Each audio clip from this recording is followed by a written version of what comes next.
ফেব্রুয়ারিতেই ত্রয়োদশ জাতীয় সংসদ নির্বাচন। সারা দেশ প্রস্তুত হচ্ছে একটি অবাধ, সুষ্ঠু এবং গ্রহণযোগ্য নির্বাচনের জন্য।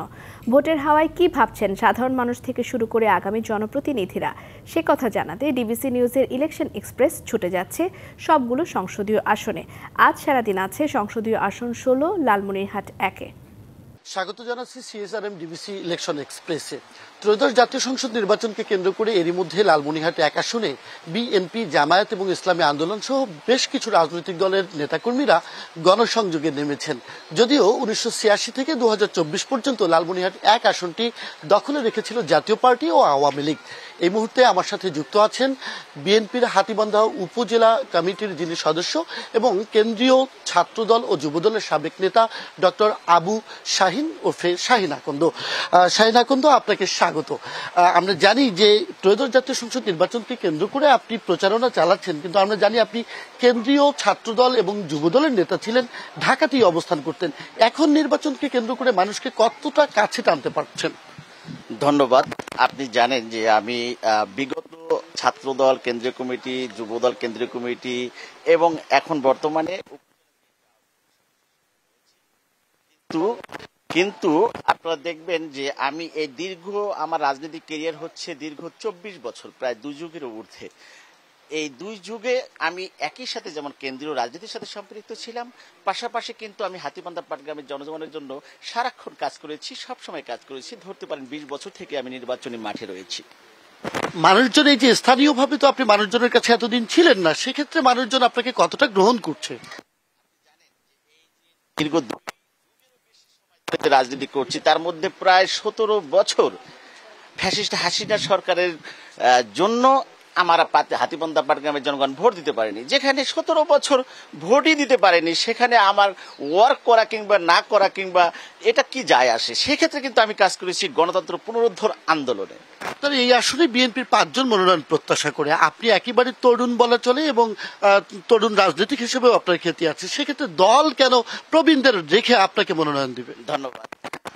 দেশনায়ক তারেক রহমান কিন্তু ইতিমধ্যেই ঘোষণা দিয়েছেন যে এবারে 18 নির্বাচন এবং 2025-এর মনোনয়ন প্রার্থী বাছাই করা আকাশ এবং পাতাল তফাৎ। কারণ হচ্ছে দেশনায়ক তারেক রহমান বলেছেন যে যারা বিগত আন্দোলন সংগ্রামে রাজপথে ছিল তাদেরকে শুধুমাত্র মনোনয়ন দেওয়া হবে, এর ব্যতি রেখে যারা দেশ বিদেশ পাড়িতে ছিল, সুইচ অফ ছিল ফোনের, তাদেরকে মনোনয়ন দেওয়া হবে না। আপনি এও জানেন হাতীবান্ধা পাটগ্রামে অসংখ্য এই নেতাকর্মীদেরকে নিয়ে ফ্যাসিস্ট হাসিনা আন্দোলনে আমরা হাসিনাকে পতন ঘটিয়েছি, মশাল মিছিল করেছি, হরতাল অবরোধ করেছি, হাতীবান্ধার জনগণকে সম্পৃক্ত করেছি। আপনি এও জানেন আমি কিন্তু 13 থেকে 14 সালের যে সহিংস আন্দোলন, অহিংস আন্দোলন, যেটাই বলেন না কেন, নির্বাচন বানচাল, সেই ক্ষেত্রে কিন্তু আমার যে পাটগ্রাম উপজেলার ওই আন্দোলনে পুলিশের গুলিতে নিহত হন আমার সহকর্মী, সেটা হচ্ছে নাছির। আরো সেই আন্দোলনে নিহত হন মোবারক। আন্দোলন সংগ্রামে আপনি ছিলেন। আমরা যদি দেখি বিগত দিনের ইতিহাসে স্বাধীনতার পরবর্তী কোন সময়ই 96 বিতর্কিত নির্বাচন ছাড়াই এই আসনে বিএনপি জয়লাভ করতে পারেনি। এবার আপনার দলকে মানুষ কেন বেছে নিবে বলে মনে করেন? ধন্যবাদ। আমি বলতে যাচ্ছি যে এই 29 বছর পরে এবারে হাতীবান্ধা পাটগ্রামবাসী ধানের শীষ মার্কার বিজয়ী প্রার্থীকে দেখবে। তার কারণ হচ্ছে এখানে আমাদের হাতীবান্ধা পাটগ্রামের জনগণের ভাবাভাগকে যদি ভাবা আবেগ, এই আবেগকে যদি কাজে লাগিয়ে মনোনয়নিত প্রার্থী সিলেকশন করে দেশনায়ক তারেক রহমান, তাহলে অবশ্যই আমাদের এই আসন জয়ী হওয়া সম্ভব।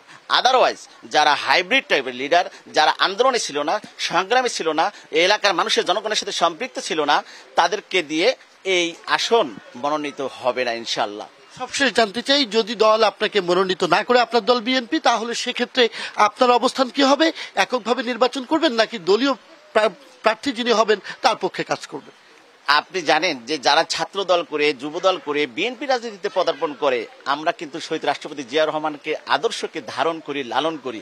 আমাদের একটা আদর্শ আছে, সেই আদর্শের বাহিরে দেশনায়ক তারেক রহমানের কথার বাহিরে আমার স্বতন্ত্র কিংবা অন্য কোনো ভাবে দলকে আমরা ওন করি, অন্য কোনো ভাবে স্বতন্ত্র ইলেকশন করা সম্ভব না।